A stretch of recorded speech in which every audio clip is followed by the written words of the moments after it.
Haleluya, senang kita boleh bertemu lagi bersama-sama. Dan hari ini kita akan mau belajar tentang dua pribadi yang bernama Abinadab dan Obed-Edom. Abinadab adalah hidup dalam zaman Raja Daud, dan dia juga pernah hidup dalam zaman Raja Saul. Nah, dikatakan pada waktu itu di zaman Saul mereka tidak mengindahkan tentang tabut Tuhan. Sampai kemudian akhirnya tabut itu dibawa, dirampas oleh orang Filistin dan terjadi malapetaka, dan akhirnya dibawalah ke Kiryat Yearim, ke rumah Abinadab. 20 tahun lebih Alkitab mencatat bahwa tabut Tuhan itu ada di rumah Abinadab. Tidak ada apa-apa.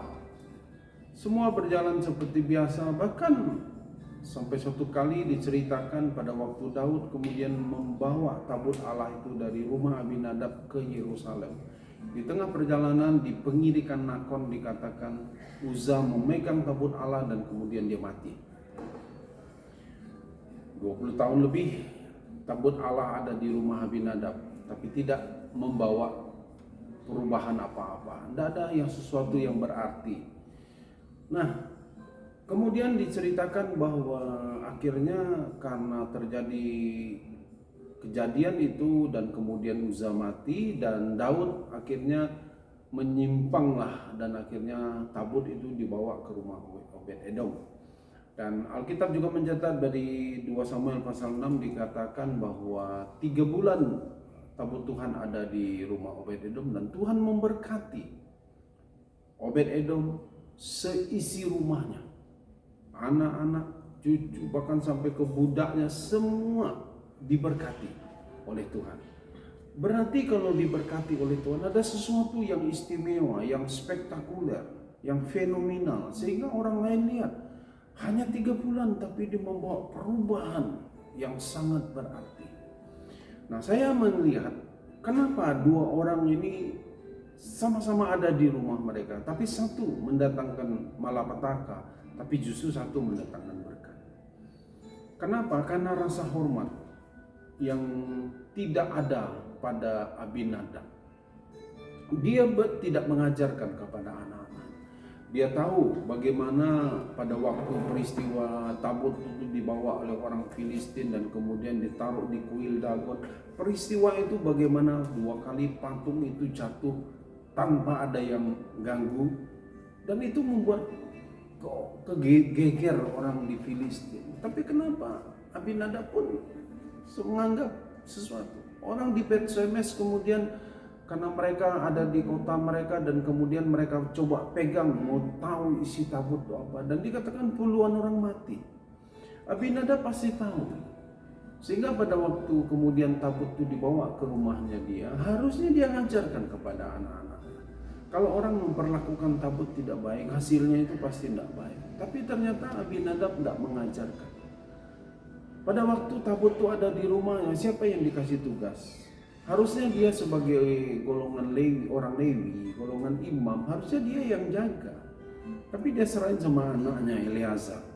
Dan kemudian pada waktu Daud membawa tabut itu dari rumahnya menuju ke Yerusalem, dia suruh anaknya Uza dan Ahio, bukan dia.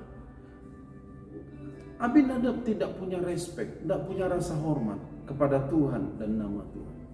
Dan itu menyebabkan kehancuran dalam kehidupannya, bahkan anaknya mati dengan cara yang tragis. Obed-Edom, tapi dia berbeda. Dari mana kita tahu dia memiliki respek atau rasa hormat? Pertama dari hasilnya, tapi kita juga tahu setelah kemudian Daud membawa tabut ini ke Yerusalem, dia dikatakan berkata dia mau menjadi penunggu pintu gerbang, gatekeeper. Dia hanya menunggu pintu gerbang. Mungkin karena dia bukan orang Lewi sehingga dia tidak boleh melayani di dalam, tapi paling tidak dia menunjukkan bahwa respeknya, rasa hormatnya terhadap tabut itu dengan apa? Menjadi penunggu pintu gerbang. Nah, saudara, bagaimana dengan kehidupan kita? Bagaimana respek kita kepada Tuhan, kepada nama Tuhan? Adakah kita beribadah dengan baik? Adakah kita memuji menyembah Tuhan dengan baik? kita dengarkan firman Tuhan? Apakah kita dengar dengan baik? Apakah kita memiliki rasa hormat? Waktu kita ibadah online di rumah, apakah kita memiliki rasa hormat? Atau kita ibadah sambil makan, sambil minum, tidak menunjukkan rasa hormat kita bahwa kita sedang beribadah? Mari kita menunjukkan rasa hormat kita kepada Tuhan, kepada nama Tuhan, dan ajarkan kepada anak-anak kita.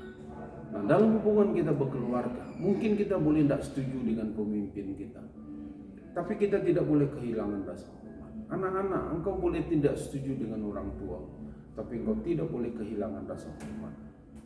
Karena kalau engkau kehilangan rasa hormat, maka blessing, berkat dari Tuhan itu akan jauh daripadamu. Diawali dengan apa? Rasa hormat kepada otoritas yang ada di atas kita. Kalau kita berjemaat, milikilah rasa hormat kepada gembala, kepada pemimpin kita.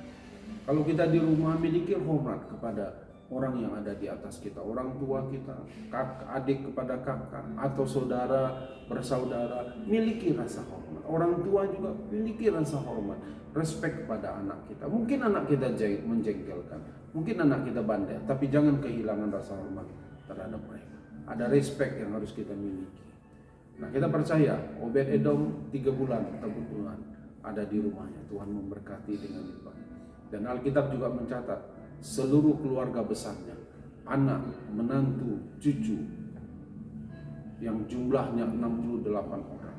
Mereka semua diberkati, menjadi orang-orang ternama, pahlawan, orang-orang gagah perkasa, punya keterampilan, punya skill, dan memegang pemerintahan. Kenapa bisa? Karena blessing Tuhan dimulai dari satu orang, yaitu Obed-Edom, yang memberikan respect, rasa hormatnya kepada Tuhan, kepada nama Tuhan. Dan itu memberikan blessingnya turun kepada anak dan cucunya. Dan juga anak dan cucunya, mereka juga memberikan respon yang baik. Mereka juga memiliki rasa hormat terhadap Tuhan, terhadap otoritas yang ada di atasnya. Dan kita melihat bagaimana Tuhan memberkati. Kiranya Tuhan boleh memberkati saudara dengan memiliki rasa hormat. Amin.